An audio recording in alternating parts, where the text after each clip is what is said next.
Not only is your first single Bad and Bougie, but then you come back with T-Shirt, which were two of the hugest hits off of the entire album.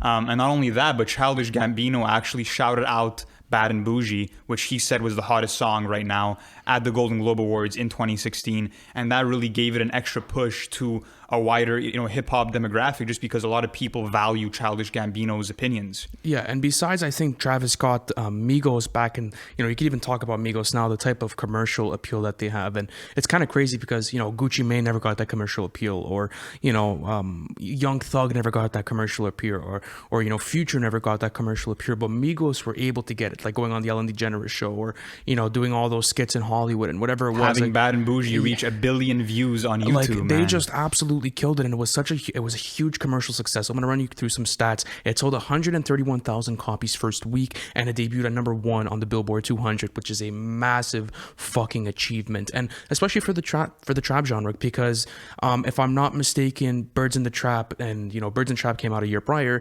only put up something like 80,000 first week sales. So you could start to see where certain artists were at a certain time. And the thing I think I love the most about this album is the replay value. Like, you're able to go through track after track and everything absolutely hits. And you get songs, like I could go with Get Right With Ya, I could go with Brown Paper Bag, Slippery, Bad and Bougie, T-Shirt, Call Casting. Like, there's so many good songs on this that I remember going to clubs and it would just be Migos after Migos after Migos, because that's all everyone wanted to hear, right? So it was just, they took over the culture, and that's why I think they had to call it culture. Say what you want about the Migos and where they are now, but this album is one of the most influential trap albums of all time. And it's like you said before, it's because of that triple time flow, which, has been around since hip hop's origins, but we really saw Migos approach it differently on Versace, and then they developed it even further on Culture. And we've seen artists like Kendrick kind of use, bits and pieces of that flow on songs like DNA. We've seen Drake use that flow.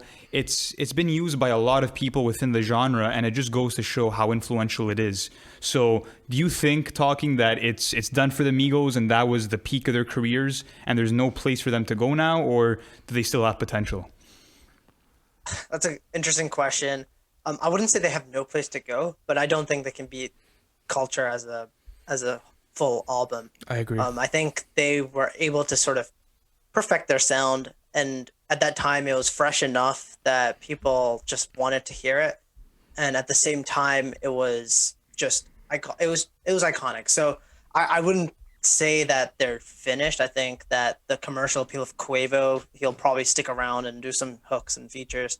Offset's always going to be in and around. I think for Takeoff, and this is a bit disappointing because he's my favorite member of the Migos, but for Takeoff it's a little tougher, mainly because of his independent releases haven't been that strong. Like with Casper, pretty forgettable album, if anything. But then Offset in the same year had Without Warning, which he just absolutely killed it with 21 and Metro. And I would say that's a shout for Trap Album of the Year. But in terms of overall impact, influence, and just what Culture meant to the, no pun intended, but culture, I think it was definitely worthy of being the Trap album. Yeah, and I think Quavo immediately stands out just because, to me, he had the biggest role to play on the album. I mean, all of his hooks were phenomenal.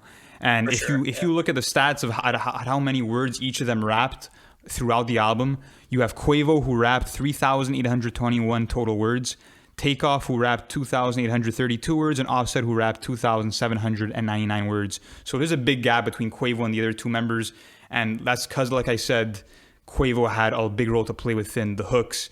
And, it's sad to see that, he hasn't really been able to capitalize on those hooks, now. He doesn't have really that same energy on songs to me anymore. He doesn't, and I think it's just a product of like us being so captured in the moment in 2017 because we were all such big fans of Quavo. Like, I never really heard anyone hate on Quavo in 2017, and everyone was just dying to hear him on another verse or dying to hear him on another hook. And he came out with this super melodic flow that was infused with trap, and like his voice sounded so good on 808s, and it just, everything made sense.